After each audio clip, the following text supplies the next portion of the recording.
Today I wanted to talk about TV and the growingly popular medium that's having its time in the spotlight. Wait, wasn't that what the 50s were about? Yeah, it was, but what boomers had back in the day, we're having, but with streaming services and viruses. Something. TV has been increasingly growing into a premium space since HBO, and they have a bigger budget and shoot things as if they were features. So as we should be staying inside to avoid spreading the virus, streaming services are holding us by our legs and watching the cash fall from our pockets. You laughed at me in class, punk. Now do you think it's funny, huh? You know, what are we gonna do? Not pay? Pfft. Movies aren't getting the same love they used to, with audience attendance being the lowest it's ever been. The experience of a collective gasp or screams in the theater isn't gonna come back soon. What the people will do is roll around on their couch all day and stream The Mandalorian. They'll take to Reddit to discuss if Boba Fett is alive, or Google Mandalorian Season 2 explained. There were so many shows last year that people were so hyped about.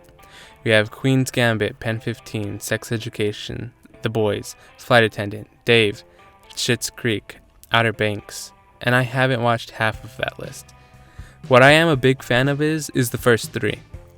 Strangely enough, they're all sort of coming-of-age shows in their own weird way.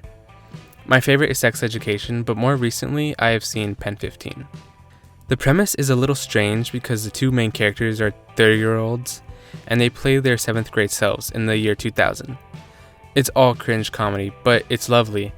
And maybe you're a fan of 8th Grade by Bo Burnham, and it's similar, and I think you'd like it.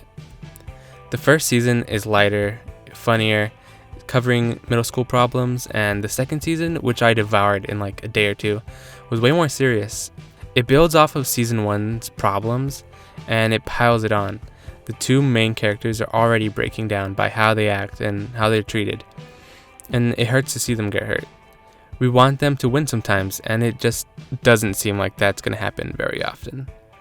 Maya Erskine, one of the main characters and a writer on the show, has said already that she has plenty of ideas for the duo living in the 7th grade purgatory.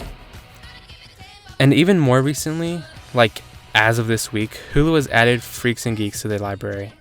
And I had to get straight into watching it because of the actors. Linda Cardellini, James Franco, Jason Segel, and Seth Rogen. You know, I'm having such a good time watching this show, and I'm only 3 episodes in. Paul Feig and Judd Apatow are writers on the show, and they've done an amazing job since then. Judd and Paul with his hands in amazing comedy movies. Back to the show, I just think it's incredible how well it's held up. Not that things are exactly in factions like that, but because the kids have the same issue of identity and finding out who they are. When it's held together, honestly, with great writing and a stellar cast, it's hard for anyone not to enjoy it. Who the hell is Jesus H. Garcia? It's Jesus. It's your new identity. Tell me that picture doesn't look like you. You could watch one of the shows that I suggested and subscribe to this channel if you want to see more videos like this.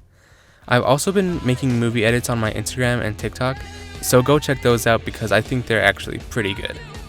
Thanks for watching, and I'll see you later.